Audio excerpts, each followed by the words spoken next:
A smug manager fires a young black employee for having an attitude after she dares to question his authority. But that manager, a man who believes he is king of his corporate castle, has just made the biggest mistake of his entire life.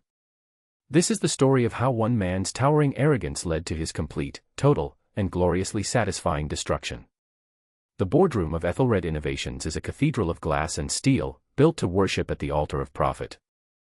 Sunlight, surgically clean, slices through the floor-to-ceiling windows, illuminating dust motes dancing like tiny, forgotten souls. At the head of the monolithic mahogany table sits Richard Sterling, Vice President of Operations. He is a man carved from granite and prejudice. His suit is a shade of charcoal so dark it seems to absorb the light around him, a small black hole of ego. His hair, a perfect silver helmet, sits unmoving, untouched by the petty concerns of lesser men. He scans the faces around the table, a predator surveying his territory. Engineers. Marketers. Analysts. All of them cogs in the machine he commands. His gaze is a physical weight, pressing them down into their expensive leather chairs. He thrives on this. The quiet fear. The desperate need for his approval. His eyes land on Amara Vance. She is new. Junior analyst. A face that does not belong in his perfect, curated world. To Richard, she is a box that human resources forced him to check. A statistic for a diversity report. Nothing more. She is young, bright, and carries herself with a quiet confidence that he finds intensely irritating. It feels like a challenge. As you can see from the projections, Richard booms, his voice echoing with the manufactured authority he has spent a lifetime cultivating. The Kestrel initiative will increase Q4 efficiency by a minimum of 18%. He gestures to a slide on the massive screen behind him. It is a confusing mess of charts and incomprehensible jargon, designed to intimidate, not to inform. He smiles, a thin, bloodless slash across his face. He knows no one will question it. They never do. Silence hangs heavy in the air-conditioned room. Then, a voice. Clear. Calm. Precise. Mr. Sterling. It is Amara. Richard's smile tightens. The nerve. He turns his head slowly, a king disturbed on his throne. Yes, Mississippi Vance, he lets her name hang in the air, a piece of lint he is about to flick away. I have a question about the source data for the predictive model, she says, her eyes fixed on the screen, not on him. It seems to be pulling from the legacy servers, which we know have a data corruption rate of nearly 7%. Wouldn't that skew the projections to be overly optimistic? The room goes cold. No one speaks. No one breathes. Someone has just pointed out that the Emperor's new clothes have a stain on them. Richard feels a hot flush of rage creep up his neck. This girl. This diversity hire. Daring to question him. In his boardroom. In front of his people. He sees her not as a professional offering a valid critique, but as a child throwing a tantrum. His mind, a fortress of entitlement, instantly translates her competence into insubordination. He gives a short, barking laugh. It is not a sound of humor. It is the sound of a guard dog baring its teeth. Miss Vance, he says, his voice dripping with condescension, I can assure you that our models are perfectly robust. Perhaps you are not yet familiar with the complexities of our enterprise-level analytics. It is a public dismissal. A pat on the head for the silly little girl who does not understand how the grown-ups talk.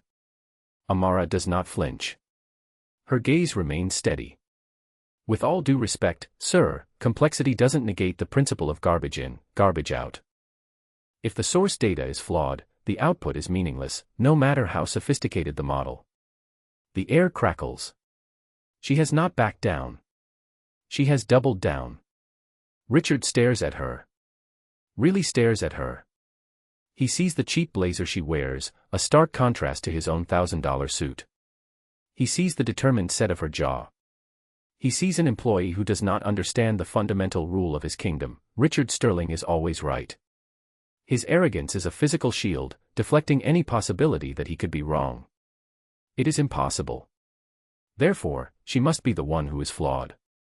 I think what we have here, he says slowly, letting every word land like a stone, is an issue of attitude. Not analytics. He turns his back on her, a gesture of ultimate dismissal, and addresses the rest of the silent, terrified room.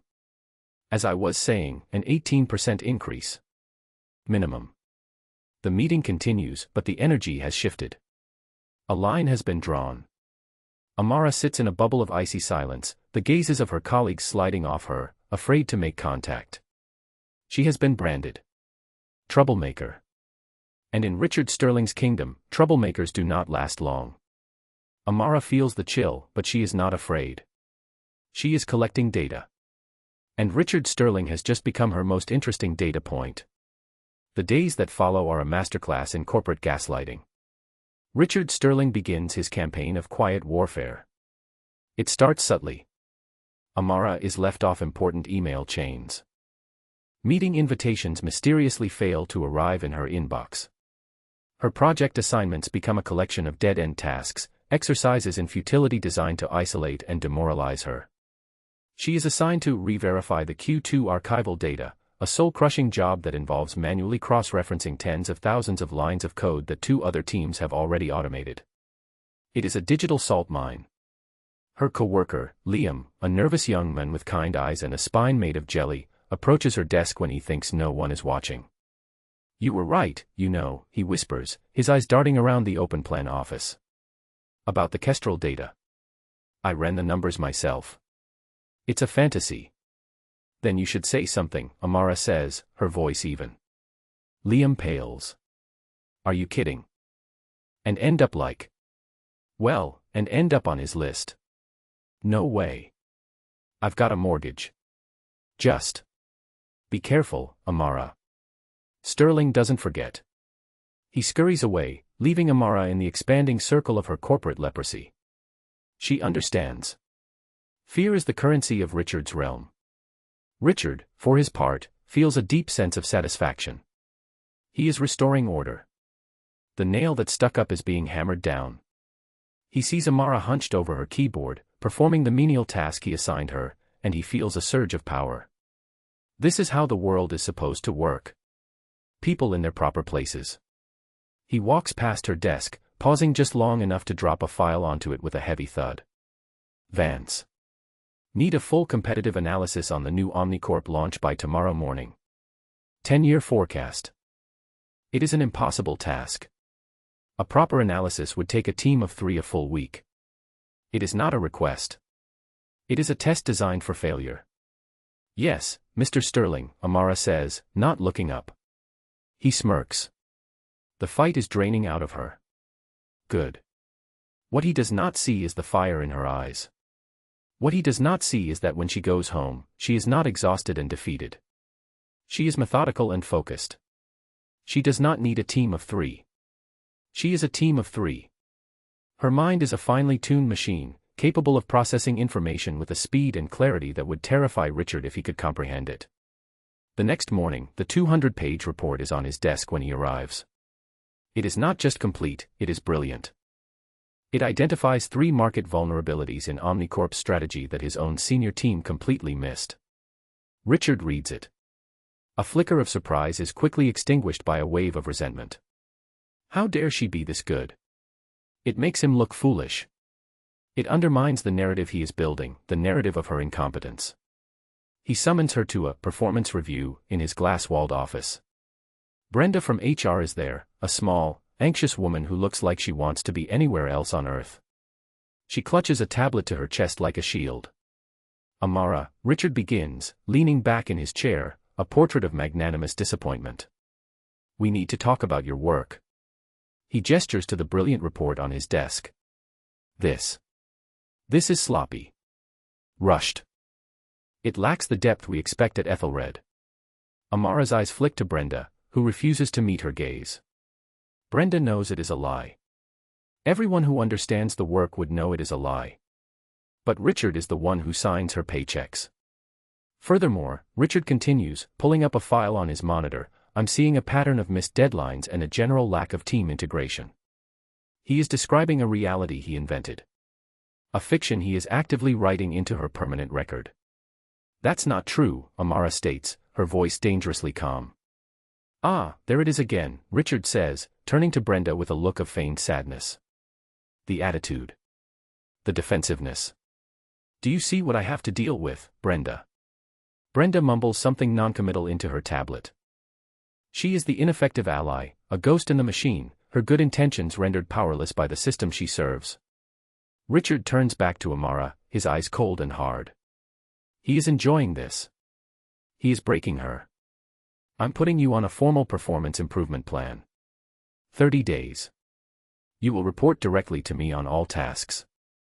Every email, every memo, will be copied to me. We're going to see if we can correct this behavior. It is a leash. A short, tight leash. He is not trying to improve her performance. He is trying to document her exit. Amara stands up. She looks at Richard, a man so consumed by his own petty tyranny he cannot see the abyss opening at his feet. She looks at Brenda, a woman so paralyzed by fear she has become complicit in the injustice. She says nothing. Her silence is more potent than any argument. She walks out of the office, her back straight, her head held high. Richard watches her go, a triumphant sneer on his face. 30 days. He can get rid of anyone in 30 days. The next 29 days are a slow, grinding torture. Richard micromanages Amara with a vicious glee. He criticizes her formatting on reports. He questions her tone in emails. He publicly corrects her grammar in team chats. Each action is a tiny cut, designed to bleed her confidence dry. He steals her work openly now. In a strategy session, Amara proposes an innovative solution to a logistics bottleneck. It is clever, efficient, and saves the company a projected $2 million a quarter. Richard listens, his expression unreadable. An interesting thought, Vance. A little unrefined. Let me think on it. The next day, he presents her idea to the executive committee as his own, embellished with a few extra buzzwords. He receives a round of applause. Amara is not even invited to the meeting. Liam tells her about it later, his voice full of helpless apology. He took it. He didn't even change the core concept. I'm so sorry, Amara. It's not your fault, Liam, she says. And it isn't. It is the fault of a system that allows men like Richard Sterling to flourish. The pressure intensifies. The stakes are raised. Richard assigns her to a project he knows is doomed to fail, a partnership with a company that is famous for being difficult and uncooperative. He gives her no resources, no support, and an impossible deadline. Make it happen, Vance, he commands. Your job depends on it. He wants her to fail. He needs her to fail. It is the final piece of evidence he requires to justify her termination. But Amara does not fail. She works 18-hour days. She uses a unique blend of relentless logic and disarming charm that the difficult partners find impossible to resist. She finds common ground where there was none. She builds a bridge over a chasm of corporate animosity. She makes it happen. On the 30th day, the day her performance improvement plan is set to expire, she walks into Richard's office and places the signed partnership agreement on his desk. It is a triumph, a miracle of negotiation and hard work. She has won. Richard stares at the document. He cannot believe it. His perfect plan, his airtight case for her incompetence, has just been blown to pieces. The rage that has been simmering beneath his surface for a month finally boils over. This is not about performance anymore. It was never about performance. It is about power. It is about a young, black woman who refuses to be broken, who refuses to be scared, who refuses to know her place. He stands up, his face a mask of fury. This is the moment he crosses the line. The moral event horizon from which there is no return. Get out, he snarls. Amara looks at him, her expression unreadable. Excuse me. You hurt me. You're fired. Get your things and get out of my building. On what grounds, she asks, her voice steady, a stark contrast to the storm raging in front of her. I've met every objective of the PIP. I just saved this company millions of dollars. Richard laughs, a harsh, ugly sound. Grounds. I don't need grounds. Your attitude is the grounds. You're arrogant, you're insubordinate, and you're not a team player. He leans across his desk, his voice dropping to a venomous whisper. He is no longer a corporate executive. He is a bully in a playground, finally resorting to the raw, unfiltered poison in his soul. Let me be clear, so that even you can understand. People like you are lucky to even be in this building. You get a chance because of some bleeding heart diversity initiative, and you think that gives you the right to question your betters. You should be grateful, not aggressive. His words hang in the air, thick and toxic. He takes a breath, his chest puffed up with the righteousness of his bigotry. You don't belong here. So pack your little box of things, and go back to wherever it is you came from. He smiles, a cruel, triumphant curl of his lips. Checkmate. He has won. He has excised the tumor. He has restored the natural order of his universe. Amara looks at him. She does not look defeated. She does not look angry. She looks interested. Like a scientist observing a fascinating, if disgusting, specimen under a microscope. She gives a small, almost imperceptible nod. Then she turns and walks out of his office without another word. Her calm unnerves him for a fraction of a second, but he pushes the feeling away. It is just the shock, he tells himself.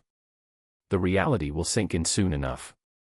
He sits back down in his throne-like chair, breathing deeply, savoring the kill. He has no idea that he has not ended a war. He has just handed his enemy the only weapon she needed. 1 month passes. A month of blissful, Amara-free order for Richard Sterling. He thrives. He promotes Liam into Amara's old position, a clear message to everyone else: obedience is rewarded. Liam accepts with a haunted look in his eyes, another sole mortgage to the company store. Richard successfully takes full credit for the Omnicorp partnership, basking in the praise of the CEO. Life is good. Life is as it should be. Then comes the email. Subject: Mandatory Emergency Board Meeting. Time: 9 a.m. Tomorrow. Location: the main conference hall. Attendance is not optional. Whispers ripple through the executive wing. Rumors fly. Is it a merger? A hostile takeover? Richard is not worried. He is excited. He is the VP of operations. Whatever is happening, he will be at the center of it. He sees it as an opportunity. The next morning, the conference hall is packed. Every senior manager, every department head, every executive is there. The air is thick with anxiety and speculation. The CEO, a perpetually flustered man named Marcus Thorne, stands at the podium, wringing his hands. Richard sits in the front row, exuding an aura of calm authority. He gives a few reassuring nods to his nervous colleagues. He is the picture of control. Thank you all for coming on such short notice, Marcus begins, his voice trembling slightly. There have been some significant developments at the parent company level. The parent company. Vance Global. A massive, almost mythical holding company run by the reclusive billionaire Silas Vance. Ethelred was just one of 100 jewels in his crown. Vance Global has undergone a restructuring of leadership, Marcus stammers. And they have decided to take a more hands-on approach with their acquisitions. Starting with us. Today. A nervous murmur spreads through the room. Richard leans forward, intrigued. This could be his chance to impress the new overlords. Please welcome, Marcus says, his voice cracking, the new majority shareholder and chairwoman of the board for Vance Global. The heavy oak doors at the back of the hall swing open. The dramatic interruption. Sunlight from the atrium floods the doorway, silhouetting a figure. The figure walks forward, flanked by 2 people in severe, dark suits who radiate an intimidating aura of legal power. As the figure steps into the light of the conference hall, a collective gasp ripples through the audience. Richard Sterling's heart stops.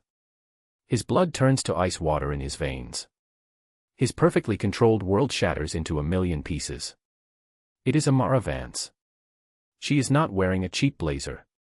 She is wearing a bespoke power suit that costs more than his car. She moves with an easy, unshakable grace. The quiet confidence he found so irritating has blossomed into an undeniable aura of absolute authority. The reveal. My name is Amara Vance, she says, her voice calm and clear, amplified by the room's microphone system. It is the same voice that questioned his data model, but now it carries the weight of a billion-dollar empire. The power shift is instantaneous and total. Richard Sterling's face drains of all color. The smugness, the arrogance, the entire facade of his power evaporates like mist in a hurricane. He is suddenly small, shrunken, a man exposed. He stares, his mouth hanging open, his mind refusing to process what his eyes are seeing. It is impossible. A nightmare. A joke. Amara's eyes, cool and analytical, sweep across the room and land on him. She does not smile. She does not scowl. She simply looks at him. And in that look, Richard Sterling understands, with a dawning, gut-wrenching terror, that his life as he knows it is over. The board meeting has just begun. And he is the only item on the agenda. Amara walks to the podium. Marcus Thorne scurries away from it like a frightened mouse. She places a sleek, impossibly thin laptop on the lectern and connects it to the main screen. The confused charts of the Kestrel Initiative disappear, replaced by the clean, minimalist logo of Vance Global. "Good morning," Amara says, her voice resonating with a power that has nothing to do with volume. "As you've heard, I am Amara Vance.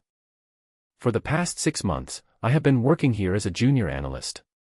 A wave of shock and confusion washes over the room. People look at each other, then at Richard, whose face is now a ghastly shade of gray. "My father, Silas Vance, believes that to understand a company, you must see it from the ground up. Not from the boardroom down. You must see how it truly operates. How its people are truly treated." Her eyes lock onto Richard's. "And I have seen everything." The systematic dismantling begins. "Let's start with the Kestrel Initiative," she says, her fingers flying across the keyboard. A new slide appears on the screen. It is Amara's original analysis, the one she presented in the meeting where he first humiliated her. It shows, with brutal clarity, the 7% data corruption rate and how it invalidates the entire projection. As I pointed out a month ago, the projections presented by Mr. Sterling were based on fundamentally flawed data. They were not just optimistic, they were a work of fiction. Another slide appears. It is an internal memo from Richard to the finance department, authorizing a massive capital expenditure based on these fictional projections. A fiction that has already cost this company $34 million in misallocated resources, Amara states, her voice devoid of emotion. Richard tries to speak. A strangled croak escapes his lips. That's a misinterpretation. Is it? Amara asks, not unkindly. Or is it incompetence?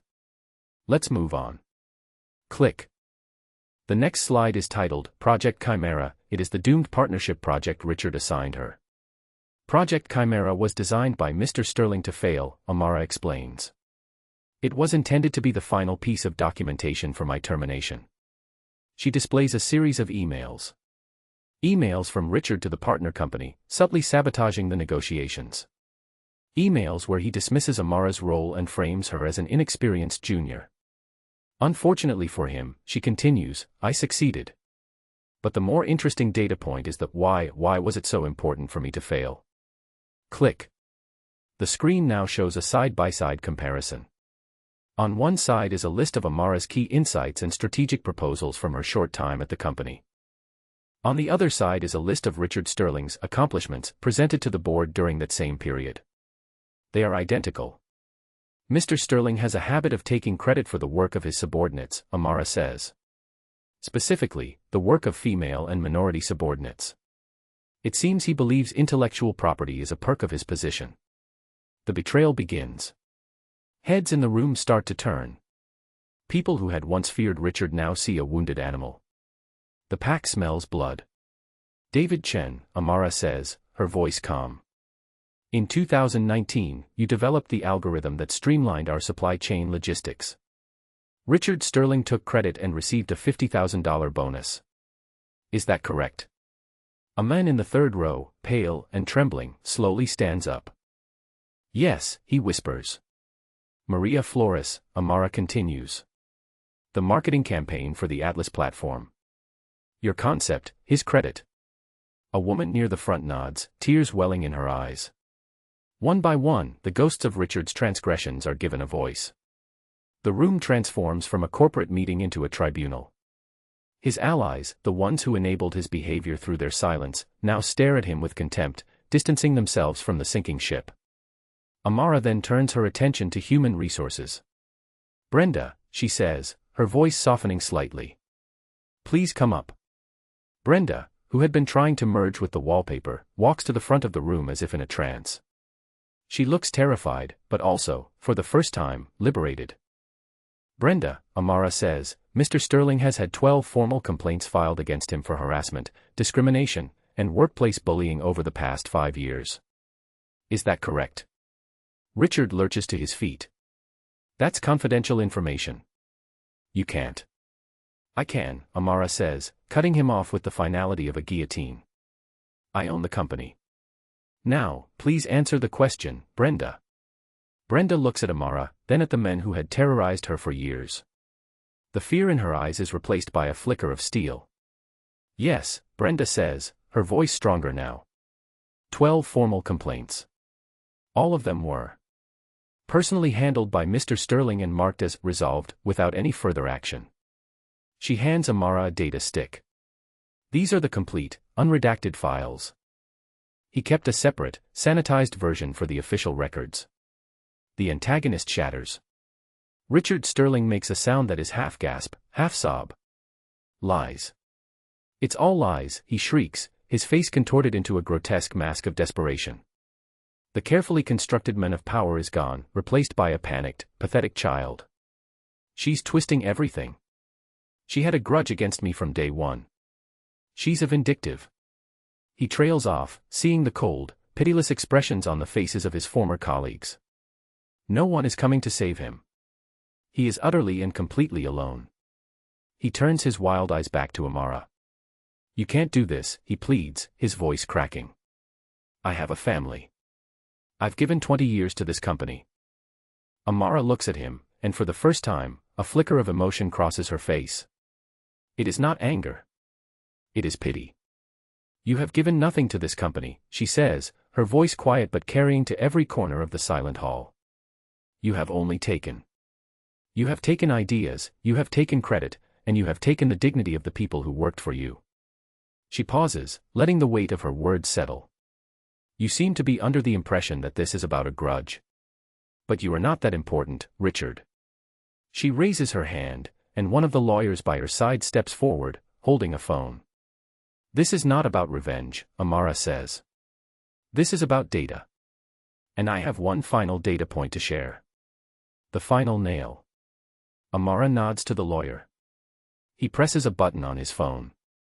A voice fills the conference hall. It is Richard Sterling's voice, amplified, every drop of its venom preserved and broadcast for the world to hear. People like you are lucky to even be in this building. A collective intake of breath. You get a chance because of some bleeding heart diversity initiative, and you think that gives you the right to question your betters. The recording is crystal clear. Amara had her phone in her pocket that day. Recording. You should be grateful, not aggressive. Richard's face, already pale, turns the color of ash. He looks around the room, at the horrified, disgusted faces staring back at him. He is no longer a colleague or a boss. He is a pariah. A monster exposed in the light. The recording continues, reaching its hateful crescendo. You don't belong here. So pack your little box of things, and go back to wherever it is you came from. Silence. A profound, damning silence hangs in the air after the recording ends. There is nothing left to say. No defense. No denial. It is the unvarnished truth of the man, laid bare for all to see. The public humiliation is absolute. Amara looks at Richard, who is now visibly trembling, his hands shaking uncontrollably. Security, she says, her voice calm. 2 uniformed guards who had been standing discreetly at the back of the room step forward. They walk towards Richard with a grim, practiced efficiency. He doesn't resist. The fight is gone. He is a hollowed-out shell. They each take an arm, their grips firm but professional. Mr. Sterling is no longer an employee of this company, Amara announces to the room. He is to be escorted off the premises immediately. His access is revoked. His assets will be frozen pending a full forensic audit and multiple civil lawsuits. The guards begin to march him towards the exit. They walk him down the central aisle, the same aisle he had strode down with such arrogance just an hour before. He is forced to perform a walk of shame past every person he had ever belittled, intimidated, or stolen from. No one meets his pleading gaze. They look through him, as if he is already a ghost. As he reaches the back doors, he stops and looks back one last time, his eyes finding Amara at the podium. She is watching him, her expression unyielding. The final word. "You were right about one thing, Richard," she says, her voice cutting through the silence. "This was always about knowing my place." She gestures around the room, at the company that is now hers, at the people who are now free of him. "My place is here." Her gaze hardens. "Yours is out there." The security guards pull him through the doors, which swing shut behind him with a quiet, final click. Richard Sterling is gone. A spontaneous, cathartic burst of applause erupts through the conference hall. It is a sound of relief, of liberation, of justice. Amara watches them for a moment, then turns back to the podium. "Now," she says, her voice crisp and businesslike. "Let's get to work." The fallout is not swift. It is a slow, meticulous, and brutal dismantling of a corrupt man's life. It is karmic justice delivered with the precision of a surgeon. Richard Sterling's ruin is total and absolute. The forensic audit Amara initiated uncovers decades of financial misconduct. Embezzlement through padded expense reports, kickbacks from vendors, manipulation of stock options. He had treated the company like his personal bank account. Vance Global's legal team, a pack of the most ferocious lawyers money can buy, descends upon him. He is sued civilly by the company for fraud, intellectual property theft, and breach of fiduciary duty. The judgment against him is in the tens of millions, wiping out his entire net worth. His sprawling mansion, his luxury cars, his carefully curated portfolio, all seized. But that is just the beginning. Empowered by Amara's actions, the 12 employees who filed HR complaints, plus a dozen more who had been too afraid to come forward, launch a class action lawsuit for workplace harassment and discrimination. Their stories, filled with pain and humiliation, are splashed across business journals and news sites.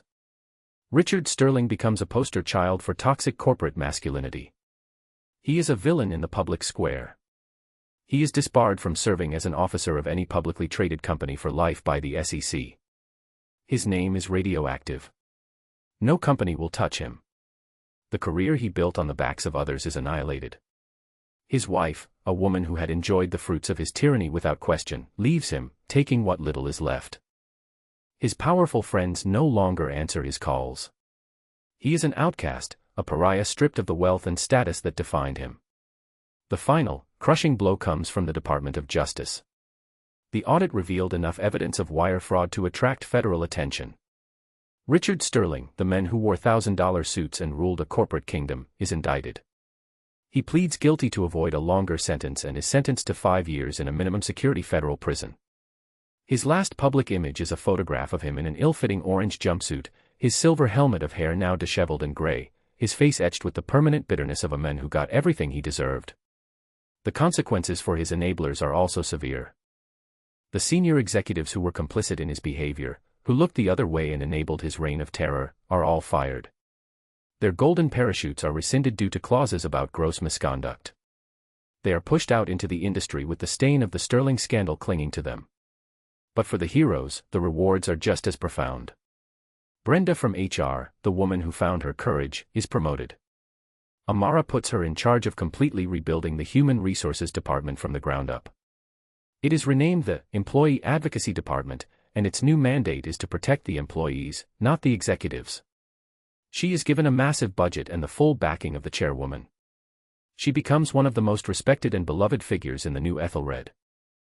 Liam, who had been trapped by his fear, is given a choice. Amara calls him into her new office. He is terrified, expecting to be fired for his cowardice. Instead, she offers him a senior analyst position, with a condition.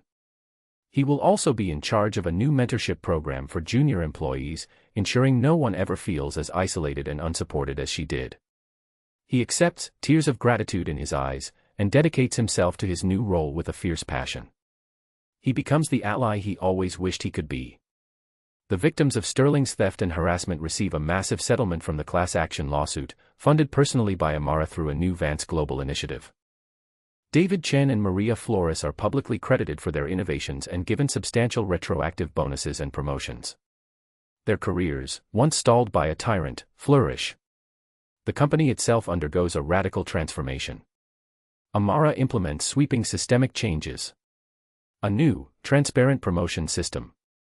A zero-tolerance policy for harassment that is actually enforced.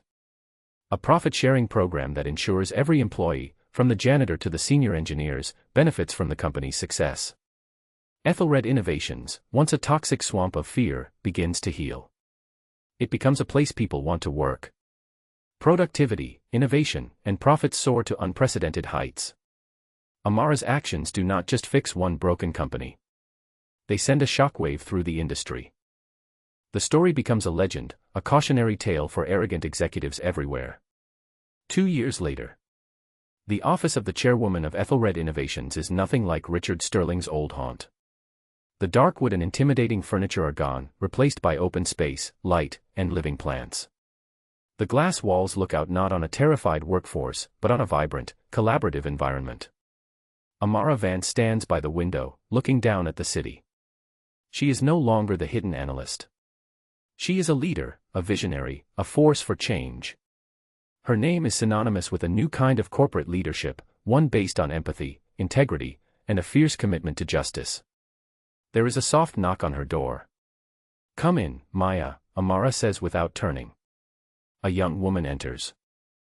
She is a new hire, a brilliant coder fresh out of university, full of ideas and a nervous energy.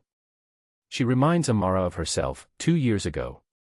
"Ma'am," Maya begins, clutching a tablet. "I was running diagnostics on the new server architecture, and I think I found a significant inefficiency. I know it's not really my place, but..." She trails off, her confidence wavering.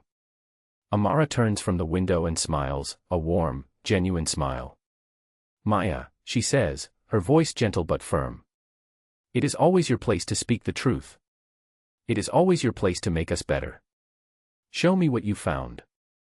She sits down with the young woman, not as a boss, but as a mentor, an equal. She listens intently, her respect and encouragement washing away Maya's fear. In this room, a good idea is a good idea, no matter who it comes from. This is the new reality she has built. Later that day, Amara walks through the bustling office. People greet her with smiles, not with fear. They share ideas, they collaborate, they innovate. They are not cogs in a machine, they are partners in a mission. She has not just bought a company. She has given it a soul. The story of Richard Sterling is a stark reminder that arrogance is a poison. It is a blindness that convinces a man he is a king, when he is really just a man. It makes him believe that power is a right, when it is in fact a responsibility. Richard's prejudice, his inability to see the brilliant mind behind the face of a young black woman, was not just a moral failing, it was a catastrophic business error. He did not see a person. He saw a stereotype. And in his blindness, he missed the titan standing right in front of him.